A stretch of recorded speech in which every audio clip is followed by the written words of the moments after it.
everyone, thank you for joining me today. I just want to do a quick overview of an ultra short throw projector. Today I'm using an Epson 575W, but this applies to all of the Epson models and many ultra short throw projectors. So first, doing a tour of your projector. The model number will be written here. Mine says Powerlight 575W. W and I are at the end. W just means it's widescreen. I means it's interactive. You don't need either one for sewing. If you have one, that's great. If you don't, it's fine. So don't worry about that. The other thing, let's talk about the projector in general. Ultra short throw projectors are originally made to be laid down. I'm gonna turn around. And they point this way, and they usually shine up to a wall, or if it's in a ceiling, it's flipped upside down, shining onto a wall that way. So for sewing, we actually set it up and down this way. Some of the older models of the Epson Ultra Short Throws have a little bump here at the bottom. If yours does have that, you just need a way to make the projector level, whether that be mounting it up on the wall, or putting some cardboard, paper, or things under there. You will need to make it level so it can stand this way. And we could talk about that more during calibration. The other things, let's kind of go over how you can connect. I'm going to just walk over here. When you buy an ultra short throw projector, you're usually going to buy it secondhand. And it will usually come with a power cord. And this is the power cord that mine came with. It is just a 3-pronged power cord. I have a link in the description below if yours didn't come with it or you need a replacement or a longer one. They're rather cheap on Amazon or any electronic stores. Sometimes they will come with a remote. If yours didn't come with a remote, don't worry, you can purchase them on Amazon if you'd like one. Otherwise, all the buttons will be within reach and you can do everything you need right on the projector. Depending on how you're connecting, you may need an HDMI cord. This is one I already had laying around. You probably have some around your house as well.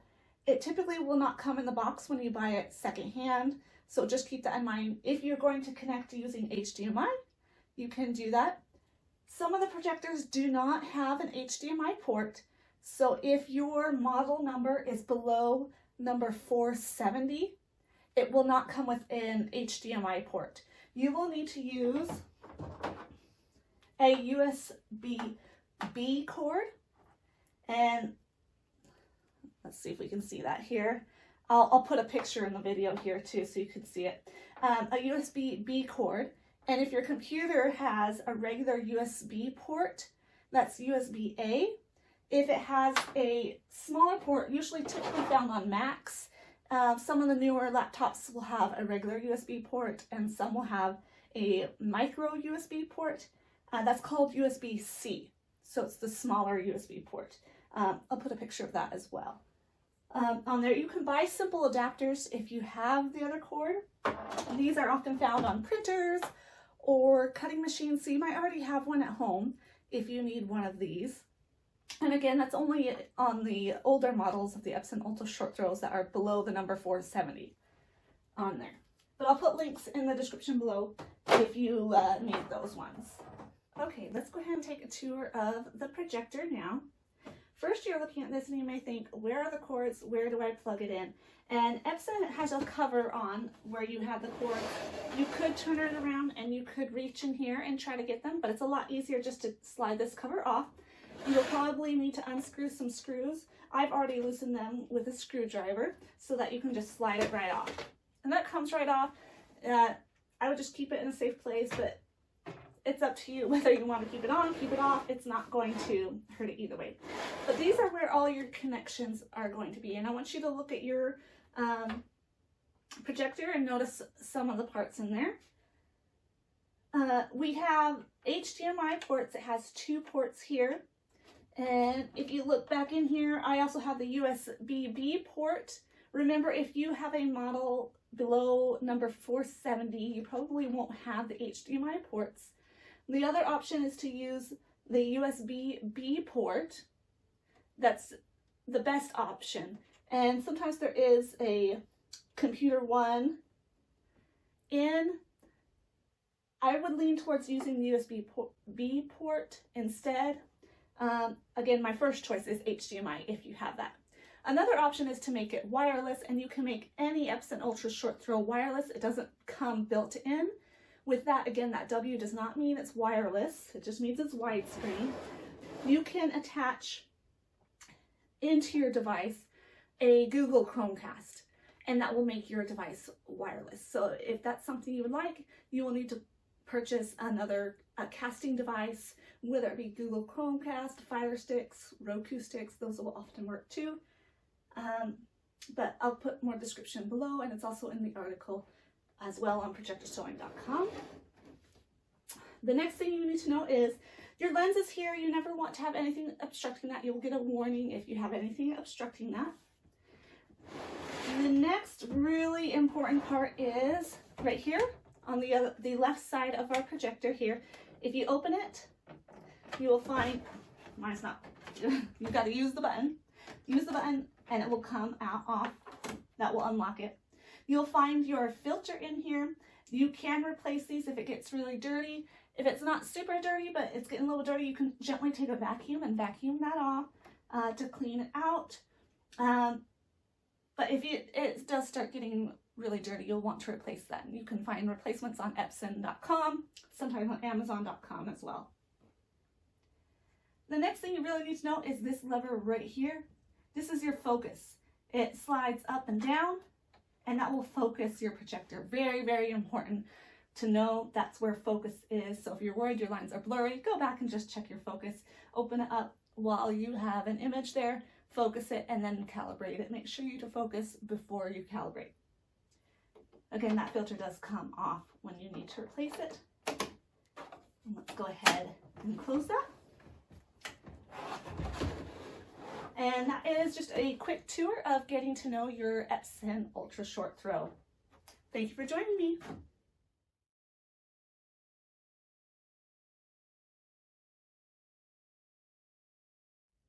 Okay, I'm getting ready to connect my Epson Ultra Short Throw to my laptop here. I am using a Windows 11 laptop here. I've already plugged in the power cord here, and I plugged it into the HDMI 1 port. Now you'll take your HDMI port and find the HDMI port on your computer. Mine has this one. If yours only has a Lightning, this is for Macs. You might only have a mini HDMI, a Lightning port. You will need an adapter, and an adapter is going to look something like this, okay, where it has, well, this one's for USB, but it will have an HDMI port and then a Lightning port on that side. Then just plug it in, okay. Again, Macs will probably need an adapter for smaller if you don't have an HDMI port. But you kind of see the screen shrunk and then got bigger. It's connected. We're ready to just turn on, pushing the power button and turning on the projector. It does take a little bit to warm up or to come on. A lot longer than many projectors do. In this case, it comes on. Okay, it is blinking, it is coming on. And you can already see that it's starting to project the image on the table. And I can move that here. And no, I don't have it quite set up for what we're wanting to do right there. So we've got it connected. It is on, okay. And it is working, okay? And did you see it as it started out yellow and now it's gotten brighter as the light has come on?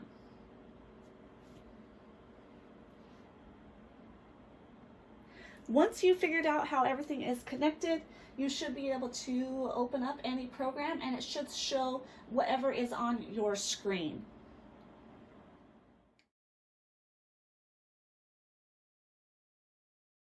Okay, let's talk about if you do not have an HDMI port on your Epson projector. You're going to need, like I said before, the USB-B cable. is the one that you want to use, okay? We're not going to use any of the others, which they technically should work as well if you want to try that. My computer doesn't have these ports. This one you could use as well, but I would stick with either the computer one here or the USB-B port. When you do plug in the USB port, you will probably need to install a driver. And sometimes it will pop right up on your computer that you can install this Epson driver. Otherwise, I'll put a link below where you can go install it. Okay, when I plugged mine in, it gave me the option to run this driver to install this program and run that. So I'm going to go ahead and I'm going to install this USB display, and that's what will make it work.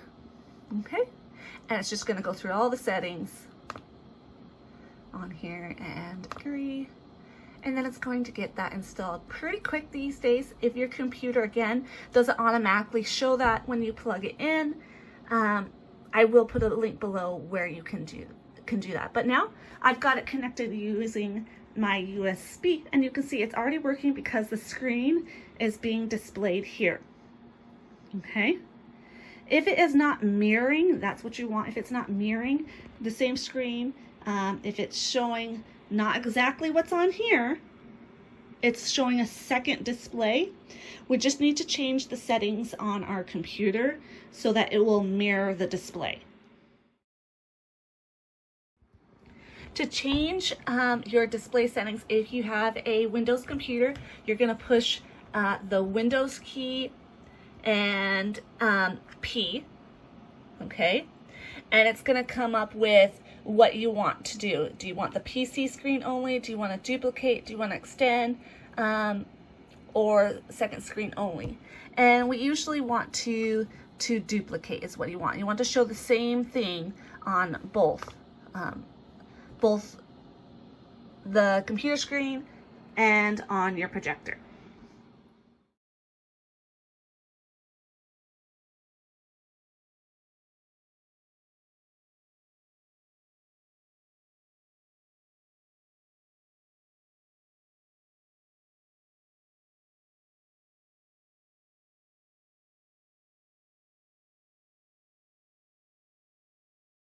All right, the first thing you're going to want to do is set up your projector, preferably on the long side of your table. I did talk about why that's the preference in my previous video. So then let's turn it on and let's make sure it's at a height that you'll want and in a general location where you're going to want your projector to be before we go ahead and calibrate. Remember, with ultra short throw projectors, it does take a second for them to warm up, so just give it a few seconds. Okay, I've just turned on my projector and I can notice a few things. First, it's not covering my entire table. And it's also it's got a keystone, it's smaller at the bottom, it's larger at the top. I'm not going to worry about that yet, but the image size is not where I want it. So I'm going to need to prop it up a little bit higher so I can make the image a little bit bigger. So you can grab anything you want, books, boxes, something, or if you have a stand, you want to kind of hold it up a little bit higher to say, oh, that's where I'm going to want. So I might just lift it here until I get to the height that I want. Oh, I want about right there. I think it would cover my mat. So I'm going to go ahead and get a few things so I can make it up a little bit higher. Give me a second. I'll be right back. Okay, so now you can see I've put a box here. I've raised it up a little bit higher. It covers my entire mat. If it spills over a little bit, that is perfectly fine. Just make sure it's at least as big as you would like it to be. And then what we're going to do is we're going to get ready to calibrate. Once you have it up at the height you want, let's go ahead and connect it to your computer. I'm going to use HDMI today. I find that's just the easiest and quickest. If your projector does not have an HDMI, usually we use the USB-B cable. But let me go ahead and just plug it in to my computer. And it should start to recognize the source right away. And if it doesn't, you can always push source search, which is up here. Okay? And you can go down to the correct one. It's going to search for it. And there it is. It's pulled it up. If you plug it in before you turn on the projector, it should find it right away.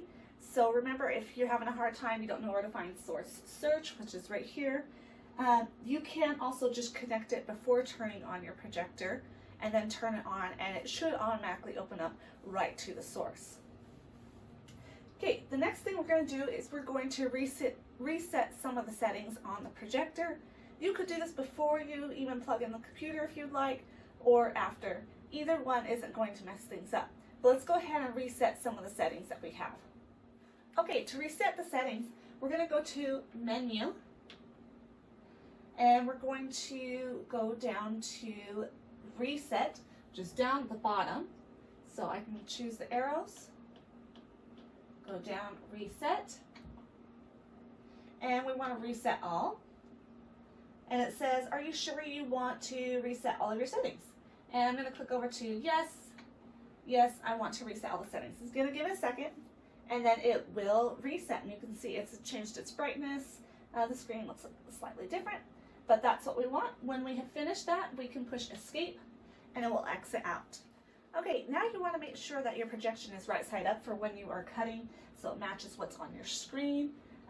If it's facing the wrong way, I'm going to show you how you can fix that. Mine is actually currently the correct way, but to change that, what we'll go to is Menu, and you're going to go down to Extended. So I push my arrows down to Extended, and then it has Display, Closed Caption. You're going to go down to Projection, and click Enter, and then you can cycle through some of the difference. We have front, and that would be facing this way.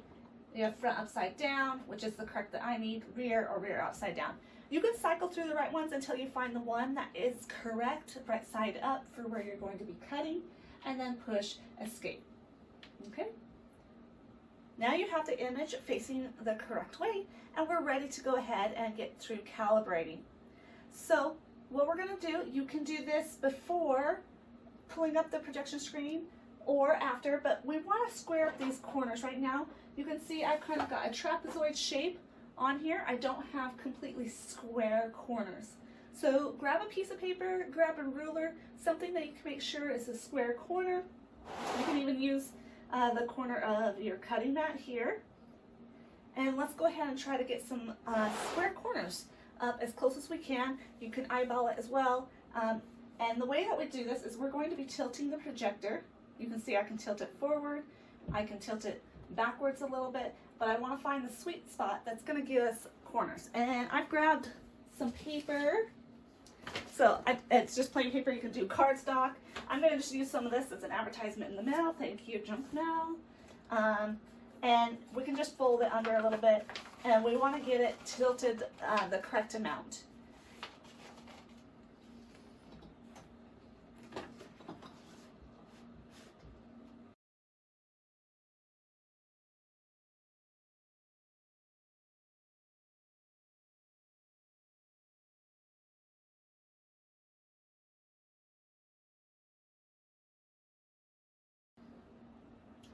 All right, I don't think it's perfect, but it looks good for me to go ahead and get started on pulling up the calibration grid, and then I can adjust it a little bit more. On the online website tutorial, you do have a link for this. I also put a link below to where you can get the calibration grid that will help you to calibrate your projector for sewing. I've already got mine pulled up, and I'm going to go ahead, I'm in Adobe. I'm going to go ahead and go to full screen, which is Control Y. Oh, sorry, not Control Y. That's how we zoom. Control L. Control L is going to get me full screen on here. Okay.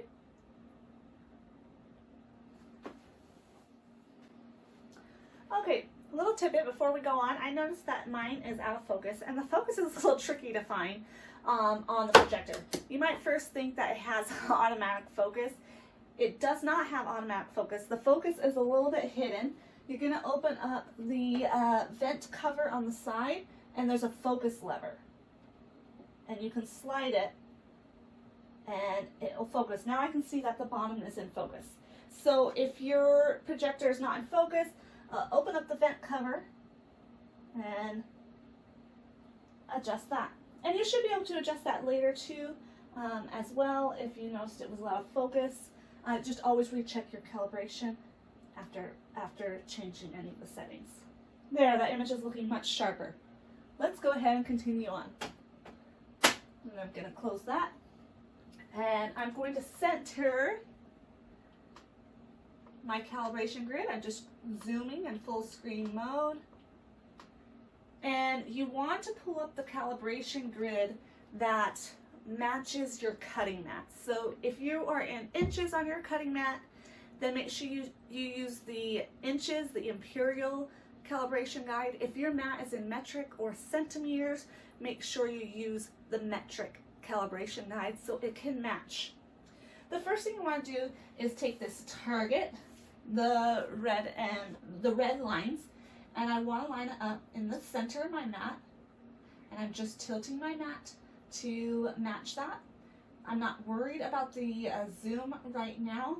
I just want to line up the lines as best I can on there. Okay, now we can see it's not perfectly aligned on the horizontal lines, but I do have the vertical lines go ahead and lined up, and I've put the 1-inch squares here. Now, since it's not perfectly lined up, I'm going to have to do some tilting here. So I'm going to get my paper out again, and I'm going to do a few more tilting here. And it's okay for you to test it out. Say, okay, what happens when I lean it forward, when I lean it backwards, when I do side to side? That will help you kind of figure out how it's going to move. So if you see I move it forward, okay, it's going to create this kind of keystone shape here. I want it as square as possible. So that's your forward and your backward tilt. So feel free to go forward and backward to see how the lines move on there. It's going to help you with calibration. Then if you tilt it left and right, I want you to notice how the lines get skewed. That's going to help you know how you're going to move it to make the adjustments that you need. So let me get this centered back where I had it. And then I can do some tilting and adjusting to get it right where I want it. Okay, this line looks like it's pretty close on, but over here you can see it's coming away from that. So if I lift this side up just a little bit, we might have a little bit straighter line going on.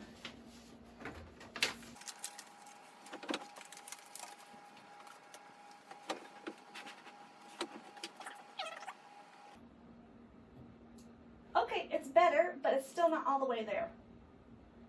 Okay, so you can see the line is closer, but it still kind of drifts off on that way. So I'm going to go ahead and see if I can shift it a little bit more.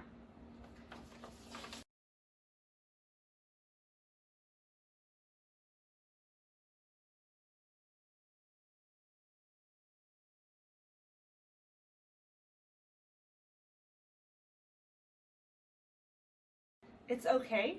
We can keep adjusting and come back to it later. Okay, so let's go ahead and let's look at some of the zooming and see if we can get it in accurately. It's too big right now, so I need to zoom out a little bit. Push Control Y on your computer and it will pop up the zoom, and you can type in the zoom that you need.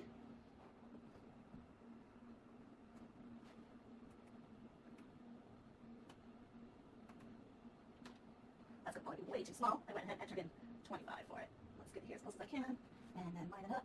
Oh yes, definitely too small.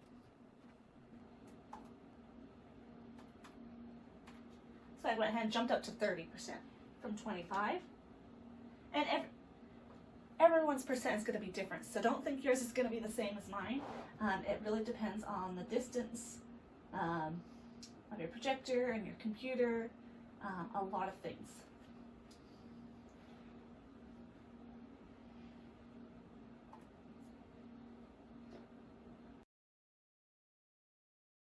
Close. But my squares are not perfectly square, so you can see how it's drifting here in to the center. Now, that's going to be a forward and a backward movement. That's going to fix how it's coming in towards the projector.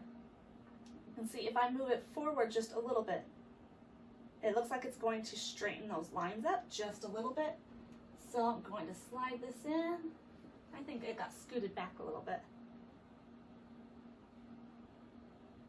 Still not quite where I need it to be.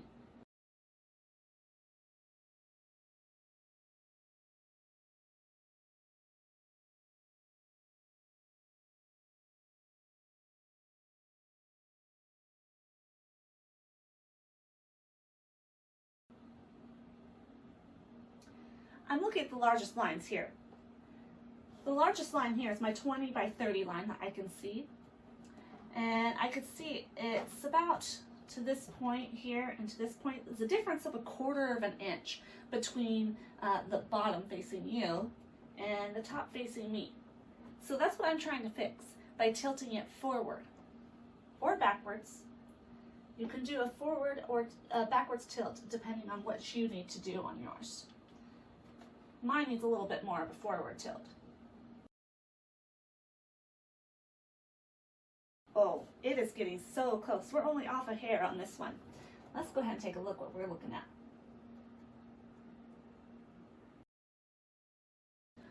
The largest lines are still off just a bit, but I'm going to go ahead and move over to my zoom, and then I can come back to physically tilting some more. It's kind of a back and forth.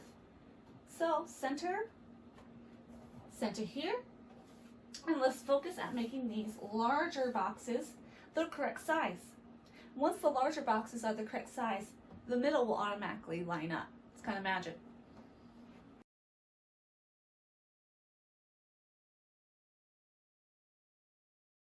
It is looking so close. I can tell I'm just off maybe the slightest, about 1/8 of an inch on this top corner, that it's longer than the bottom corner.